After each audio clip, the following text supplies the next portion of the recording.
नमस्कार। राजयाला दोहा के अध्ययन के क्रम में हम आज आगे के दोहों के संबंध में अध्ययन कर रहे हैं। दोहा है, ऊंच नीच अंतराय कीरत कीधी करतबा मिनख जमारे माय रहे भलाई राजिया।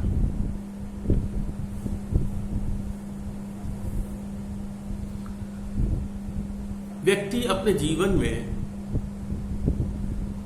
निरंतर गतिशील रहता है और वो अपनी प्रवृत्ति के अनुसार, अपनी वृत्ति के अनुसार, अपने रोजगार के अनुसार, अपने निर्धारित कार्य कर्तव्य के अनुसार कार्य करता है। लेकिन जब वह कार्य करता है तब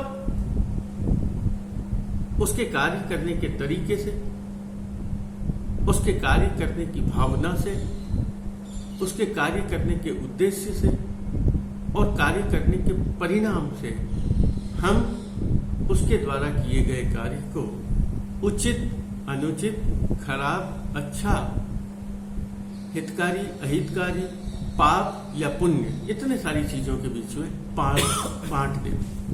क्या आपने ये कार्य किया, ये पाप हुआ, कि ये कार्य किया कि पुण्य हो गया, ये अच्छा किया, ये बुरा किया। और उस रूप में हम यह कहते हैं यह आदमी अच्छा है, कभी कहते थे हम आदमी यह बुरा है। और उस अच्छे बुरे के पीछे ही उसकी वृत्ति का निर्धारण, वृत्ति का मतलब होता है प्रवृत्ति का निर्धारण, उसके चरित्र का निर्धारण होता है। हम ये कहते हैं यह आदमी बहुत अच्छा है, या कह देते हैं यह आदमी बेकार है या खराब है, यह बहुत धर्मात्मा आदमी है, या कह देते हैं यह पापी आदमी। लेकिन कभी इसमें यह कहता है, इस पूरे जीवन में हम जितना भी कार्य करते हैं, कभी हम अपने स्वार्थवश कार्य करते हैं, कभी दूसरे के स्वार्थ के लिए कार्य करते हैं, कभी स्वहित के लिए कार्य करते हैं, कभी परहित के लिए कार्य करते हैं, कभी झूठ बोलते हैं, कभी सत्य बोलते हैं, कभी पाप करते हैं। इतने सब कुछ काम करने के बाद भी संसार में जो व्यक्ति का नाम रहता है वो उसके अच्छे कार्यों के कारण ही रहता है। हाँ, लोग कह सकते नहीं, कुछ लोग कह सकते नहीं साहब, जितना भगवान राम प्रसिद्ध है उतना ही रावण भी प्रसिद्ध है, जितने कृष्ण प्रसिद्ध है उतना ही कंस प्रसिद्ध है, जितना प्रहलाद है उतना ही हिरण्यकश्यप प्रसिद्ध है।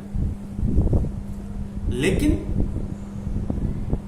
जब हम अच्छे व्यक्ति का स्मरण करते हैं तो हमारे मन में एक प्रेरणा जागृत होती है, एक सद्भाव जागृत होता है, एक भलाई का काम जागृत होता है, एक आनंद का कार्य हमारे मन में आता है, एक नायक होता है उसके प्रति हमारे मन में स्नेह जागृत होता है। लेकिन एक खलनायक होता है, उसको देखते ही मन में घृणा का भाव आता है। प्रसिद्ध तो है, नोट बिल्कुल निसंदेह आप कह सकते हैं कि वो प्रसिद्ध तो है, उसे जाना हमने, हाँ भाई इसने काम किया अच्छा, उसका भी नाम है। लेकिन उस नाम के पीछे वह नाम सही नहीं है, वह नाम है। तो यही उसने कहा, ऊंच नीच अंतराय कीरत कीधी कीर्तवा। कीर्तवा मतलब अपने कर्तव्य से, अपने कार्यों के माध्यम से व्यक्ति अपनी कीर्ति को निर्धारित करता है। और वो कीर्ति क्या होती है कि यह आदमी ऊंचा है, कि आदमी नीचा है। ऊंचा और नीचे से लंबाई या चौड़ाई या ऊंचाई पने से नीचे पने से अभिप्राय नहीं है। यहाँ ऊंचे नीचे से मतलब है कि व्यक्ति का कार्य कैसा है, उस कार्य के माध्यम से समाज में उसको उच्च पद की, समाज में उच्च पद यानी कोई सरकार या प्रशासन में उच्च पद की प्राप्ति वाली प्रश्न नहीं है। यहाँ उच्च पद का मतलब है समाज में उसको उच्च प्रतिष्ठा प्राप्त। लोग उसको अपने कार्यों से जानते हैं। ये आदमी कौन? यह आदमी वो जिसने ये कार्य किया। यह कौन? अरे नहीं जानते, ये तो ऐसा बेकार आदमी। तो उससे अपने कार्यों के माध्यम से ही मिलता है। लेकिन आगे उसने कहा, जैसे मैंने आपको कहा कि कुछ लोग कह सकते हैं भाई हाँ, कंस भी प्रसिद्ध है, रावण भी प्रसिद्ध है। जितना लोग राम को जानते हैं, रावण को भी जानते हैं, कंस को जानते हैं, कृष्ण को भी जानते हैं, लेकिन एक आदर का भाव हमारे मन में किसके प्रति आता है? आदर का भाव हमारे मन में राम के प्रति आता है। आदर का भाव किसके प्रति मन में आता है? हमारे एक कृष्ण के प्रति आता है। क्यों? क्योंकि उन्होंने जो कार्य किया वो भलाई का किया, पुण्य क्या किया, आदर्श का कार्य किया। इसलिए यदि आप यह चाहते हैं कि आपका नाम समाज में प्रतिष्ठित रहे, आपकी समाज में प्रतिष्ठा बनी रहे, लोग आपको अच्छा कहें, लोग आपको याद करें, तो उसके लिए आपको क्या करना चाहिए? मिनख जमारे माए रहे भलाई रानिया। भलाई का जो कार्य करते हैं हम, जो अच्छा कार्य करते हैं, पुण्य कार्य करते हैं, समाज उसी को ही याद करता है। समाज किसको याद करता है? समाज उसी को याद करता है जो किसी का पुण्य का कार्य किया गया। आप देखेंगे जब राजस्थानी बात साहित्य का अध्ययन करते हैं ना, आपने पढ़ी होगी रेसामियारी बात। वो रेसामियारी बात में क्या आया था? उसमें भी यही कहा कि लोग को याद नहीं करेगा। मैं दान करता हूं, उसके भाइयों ने कहा जब तुम मर जाओगे तुम्हें कोई याद नहीं करता, लेकिन उसने अपने जीवन चरित्र के माध्यम से अपने सामने ये देखा कि नहीं, लोगों ने उसको याद किया। तब उसने कहा कि हाँ देखो, मुझे लोग याद कर रहे। जो अच्छा व्यक्ति होता है, हम किसी अच्छे व्यक्ति के घर वालों को नहीं जानते, उसके पिता को नहीं जानते, माता को नहीं जानते, परिजनों को नहीं जानते, लेकिन उस व्यक्ति को जानते हैं जिसने अच्छा कार्य किया। अब कवि यहाँ दो बातों को प्रेरित करता है। क्या प्रेरित करता है? हमें अच्छा कार्य करना चाहिए। और दूसरी बात किस बात की तरफ हमें संकेत करता है? हमें बुरे कार्य से बचना चाहिए। हम अपने कार्यों के माध्यम से ऊंचा कार्य भी करते हैं, उच्च कार्य भी कर सकते हैं, महान कार्य भी करते हैं, लेकिन और अपने कार्य के माध्यम से निम्न कार्य भी कर सकते हैं। लेकिन और चाहे हम पूरा कार्य करें, हमारे शरीर की ऊर्जा, शरीर का शक्ति, शरीर की भावना तो खर्च होती है ना उसी के बदले में। लेकिन जब हम याद करते हैं, लेकिन वह कार्य अच्छा है, किसी के सद्भाव के लिए नहीं है, कार्य वह किसी की शुभ के लिए नहीं है। इसलिए जो भी कार्य किया जाता है, वह यदि कार्य हम अच्छे के लिए करें, तब हमें लगता है कि यह कार्य अच्छा किया। और इसके विपरीत जो हमने कार्य किया, यदि वह दूसरे को कष्ट देता है तन मन वचन या कर्म से, वह कार्य अच्छा नहीं है। इसलिए उसने कहा समाज में जो भी हम कार्य करें, तब हमें अच्छा कार्य ही करना चाहिए। ठीक है, आगे देखिए, हमारे यहाँ कहता है कि हम जो भी कार्य करते हैं उसमें हमें हिम्मत रखनी चाहिए, साहस रखना चाहिए, आत्मविश्वास रखना चाहिए, आत्मबल रखना चाहिए।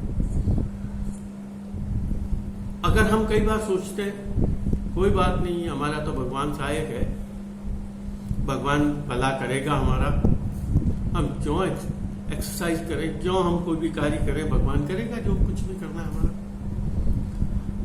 लेकिन यहां कवि का यह मानना है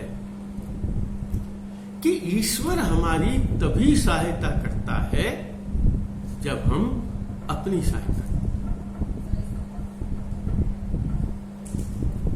जब हम धैर्य रखेंगे, हम साहस रखेंगे, तब हमारी सहायता ईश्वर करेगा। आपने सुना ना उर्दू वाले शेर की पंक्ति, हिम्मत मर्दा मदद खुदा। अगर आप में हिम्मत है तो खुदा भी आपकी मदद करेगा। क्या कहा देखिए इसमें, कठिन पड़े जद काम हाम पकड़ गाढ़ो रहे, तो अल्पत ही ताम राम वड़ू है राजिया। क्या कहा इससे? कठिन पड़े जद काम। कई बार लोग कहते हैं सामान्य स्थिति में तो सभी लोग सामान्य रहते हैं, जब कोई विपरीत परिस्थिति आई, जब कोई कठिन परिस्थिति आई और उस कठिन कोई समस्या आती है ना, तो मैं घबरा जाता हूँ। अरे समस्या आई तो घबराने का मतलब तो फिर समस्या में तो हमें संभल के रहना है। उस समय अगर घबरा गए तो फिर क्या काम? उस समय हमें धैर्य को रखना है, उसी समय हमें हिम्मत को बनाए रखना है, तो उसी समय धीरज को धारण करना है। तो यहाँ कहा कठिन पड़े जद काम हाम पकड़, हाम कहते हैं धैर्य को धारण कर, धीरज को, मन की भावनाओं पर। विपरीत परिस्थितियों में ही व्यक्ति के धैर्य की परीक्षा होती है, उसके गुणों की परीक्षा होती है। हाम पकड़ गाढ़ो रहे, रोने लग जाएंगे, अब क्या होगा, अब क्या होगा। रोने वाले की कोई भी सहायता नहीं करता। हमारे यहाँ भी कहते हैं जो डर गया वो मर गया। तो जो हम किसी कार्य को करेंगे तो हम कठिनाई में जब हम अपने धैर्य को धारण करेंगे, तब कवि कहता है हाम पकड़ गाढ़ो रहे तो अल्पत ही ताम राम वड़ू है। तो कम से कम और कोई सहायता करे न करे, जो धैर्य को धारण करते हैं, जो धीरज को धारण करते हैं, जो समस्त परेशानियों से डटकर मुकाबला करते हैं साहसपूर्वक, कवि कहता है उनका राम वड़ू हो जाता है। वड़ू का मतलब है सहायक।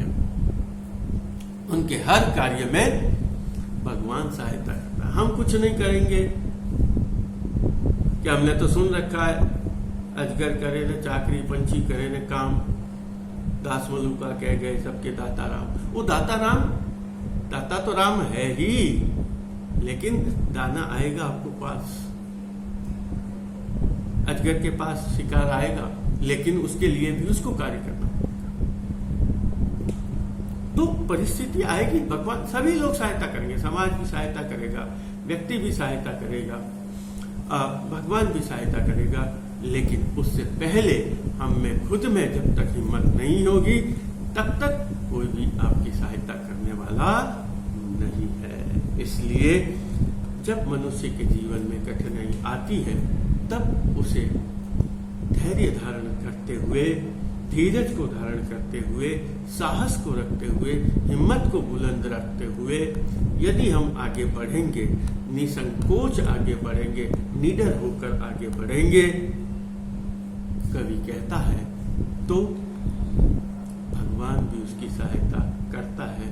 जो निढाल होकर बैठ जाता है, जो डर कर बैठ जाता है, जो घायल होकर बैठ जाता है, ईश्वर उसकी सहायता नहीं करता। ईश्वर तभी सहायता करता है जब आप अपनी सहायता, व्यक्ति अपनी भी सहायता नहीं कर पाता, तब दूसरा या ईश्वर तो उसकी बिल्कुल भी सहायता नहीं करेगा। इसलिए कवि ने कहा, यदि आप चाहते हैं देश काल परिस्थितियां समय ये आपकी सहायता करे, समाज आपकी सहायता करे, दूसरे आपको सहायता करे, तो इससे पूर्व आपको अपने कार्य के प्रति सचेत होना पड़ेगा, आपको अपने कार्य के लिए जागृत होना पड़ेगा। अन्यथा सोने वालों की कोई भी सहायता नहीं। ठीक है, चले आगे। चले, अब यहां भी ये एक आगे वाले दोहे में थोड़ी सी मिलती जुलती बात है कि हम कार्य तो करते ही नहीं, और क्या करते हैं कि परिस्थितियों को दोष दे देते, स्थिति को दोष दे देते कि ये कैसे होगा काम। तो ये परिस्थितियों को दोष देना, स्थितियों को दोष देना, ये सभी काम मैं क्या करूं, मेरा भाग्य खराब है, मैं क्या करूं, मेरा समय खराब है, मैं क्या करूं, उसने मेरी सहायता नहीं करी, उसने मेरी सहायता नहीं करी, नहीं तो मैं आज ये कर लेता, आज ये कर लेता। ये कहने वाला कभी जीवन में सफल नहीं होता, वह केवल दूसरों को दोष दे सकता। अपनी सहायता करने के लिए हमें खुद आगे आना पड़ेगा। तो इसका क्या कितना सुंदर उदाहरण दे दिया। देखिए, हमारे जीवन में अपार संभावना, एक व्यक्ति जीवन में कुछ भी कर सकता, केवल हिम्मत हो, आत्मबल हो, शक्ति हो, मन में विश्वास हो। अगर हम मन में विश्वास लेकर नहीं चलेंगे तो जीवन में हमें कभी भी सफलता प्राप्त नहीं होगी। आत्मविश्वास नहीं होगा, हम आत्मनिर्भर नहीं बनेंगे तो हमारे जीवन में कब हमें सफलता प्राप्त होगी। देखिए क्या काम कि संसार में अपार संभावना है। सफलता उसी को मिलेगी जो कार्य करेगा, सफलता उसी को मिलेगी जो उद्यम करेगा, सफलता उसी को मिलेगी जो प्रयास करेगा। कहते हैं ना, एक जने को आगे आना पड़ेगा, फिर तो आपके आगे एक एक आएगा, आयता रहेगा। आगे आप ही शून्य बने रह गए तो पीछे आने वाले तो शून्य, आपकी संख्या कुछ भी नहीं है। लेकिन आप अगर एक आगे आए, फिर जो जुड़ा, फिर आपके एक एक एक एक एक जुड़ता गया, वह संख्या हो गई। आप ही शून्य है, उसके पीछे चाहे कितने भी लोग आ जाएंगे, उनका मूल्य कुछ भी नहीं रहेगा, शून्य हो जाएगा। क्या देखिए क्या कहा, कण मुगता धन कोश भरियोपण प्राप्त बिना, दीजे कांसु दोष रैना सर ने राजी। ये जो समुद्र है, समुद्र में रत्नाकर जिसको कहा गया, रैना सर रत्नाकर, उसमें अकूट संपदा भरी हुई है,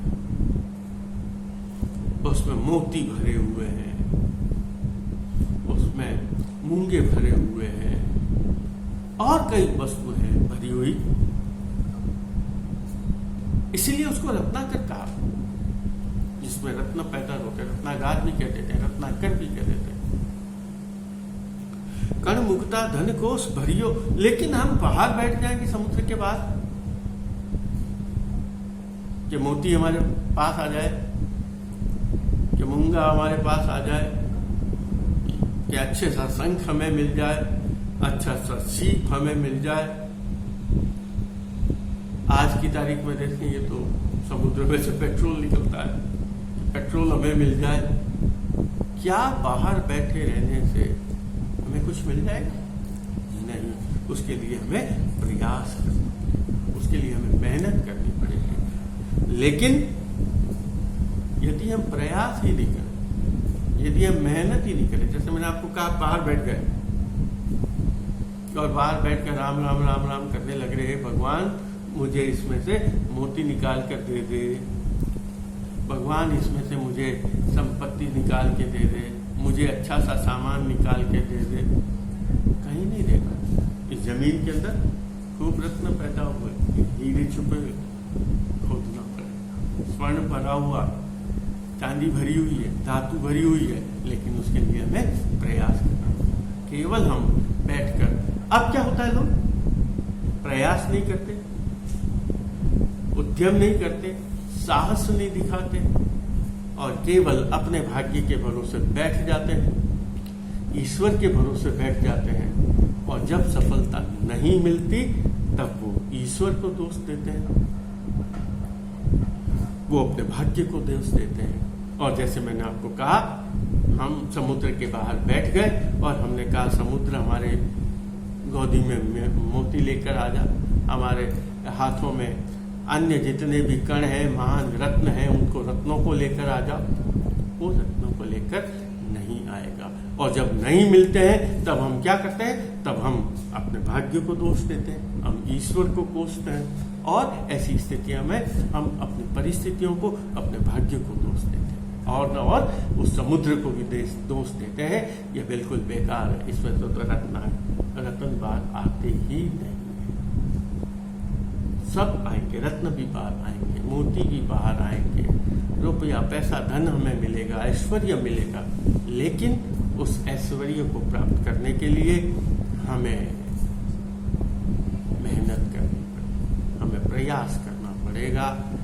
अगर हम प्रयास किए बिना सफलता प्राप्त करना चाहते हैं, वह सफलता हमें हो सकता है 100 में एक आध बार कभी फिर बिना प्रयास किए भी सफलता मिल जाती है, लेकिन वह सफलता स्थायी नहीं होती, वो सफलता अस्थायी होती है। इस रूप में हमें हमेशा यह ध्यान रखना चाहिए,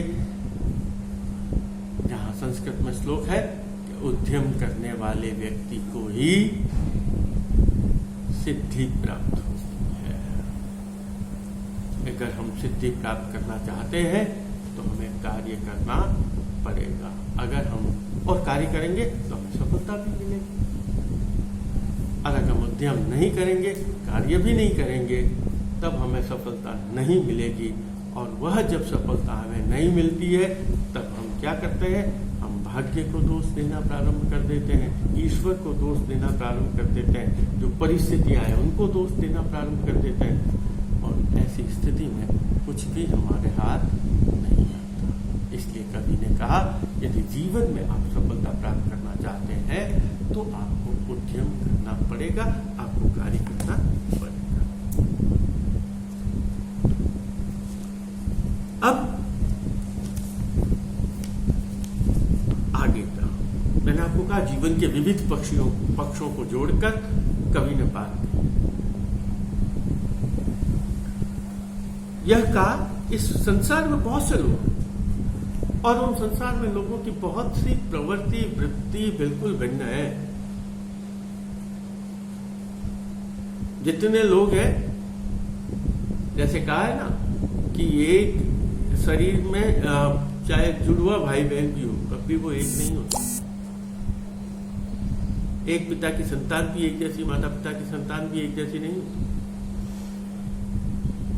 तब सभी की वृत्ति भी अलग है। तो कुछ लोग ऐसे होते हैं जो लालची होते हैं, जो लोभी होते हैं, और वो हमेशा लोभ ही प्राप्त करना चाहते हैं। और ऐसे लोभी लालची लोगों के लिए क्या हो जाता है? ऐसे लालची और लोभी लोग,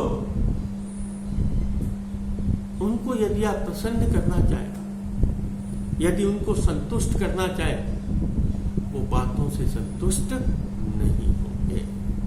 लालची लोगों के लिए तो जब तक उनको जो चीज चाहिए, अगर वो पैसे के लालची है, शक्ति के लालची है, पद के लालची है, जब तक उन्हें वो वस्तु नहीं मिलती तब तक वे संतुष्ट नहीं होते। देखिए क्या कहा, और उनको हम चाहे कितना भी समझाने का प्रयास करें, देखो आप जो कार्य करते हैं गलत है, आपकी ये प्रवृत्ति गलत है, आपकी वृत्ति गलत है। हम जब ये कुछ बात कहते हैं तो वो कुछ भी असर होने वाला उनका नहीं होता। लेकिन क्या कहा, कहनी जाय निकाम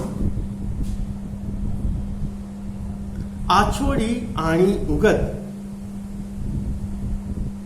दामा लोभी दाम रंजे न बाता राजी। क्या कहा उसने?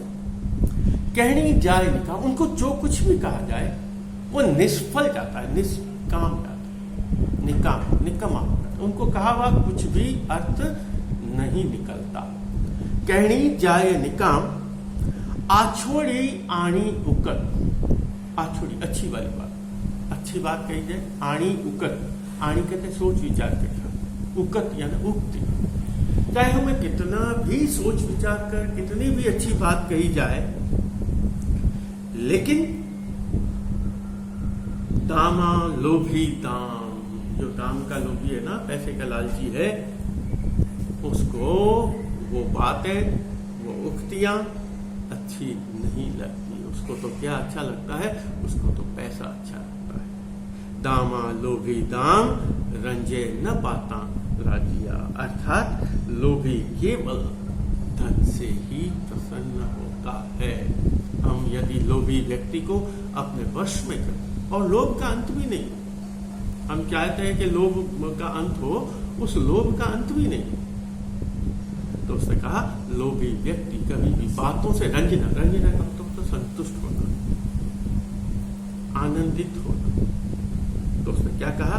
लोभी दामा लोभी दाम रंजे न बाता राजिया। वो व्यक्ति जो है वो दाम से, पैसे से जो संतुष्ट होता है, उस व्यक्ति को केवल पैसे से ही सब कुछ मिल जाता है, और वह और उसे और कोई वस्तु नहीं चाहिए। देखिए एक आज का जो क्रम में जो अंतिम है उसको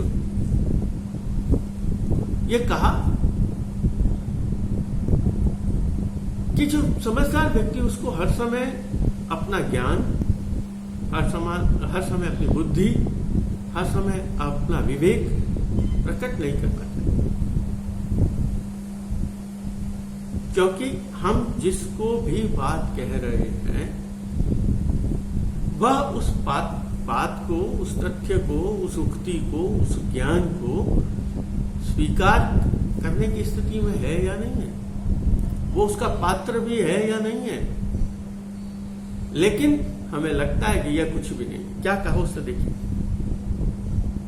और ऐसी परिस्थिति में समझदार व्यक्ति का गुण यही है, जब बिल्कुल स्पष्ट रूप में मैं आपको कहूं, हम किसी को राय देते हैं, हम किसी को सलाह देते हैं, मशविरा देते हैं, मत प्रस्तुत करते हैं, लेकिन कवि का मानना है हमें अपना मत, अपनी राय, अपनी बात वहीं प्रकट करनी चाहिए जब आपकी बात का, आपके कहे हुए कथन का कोई असर ले रहा हो, उससे कोई प्रभावित हो रहा हो, उससे कोई ज्ञान ग्रहण कर रहा हो। आपको लगता है कि मेरे यहाँ बात कही हुई बात का कोई असर होने वाला नहीं, तो हमें वो बात भी नहीं कहनी चाहिए।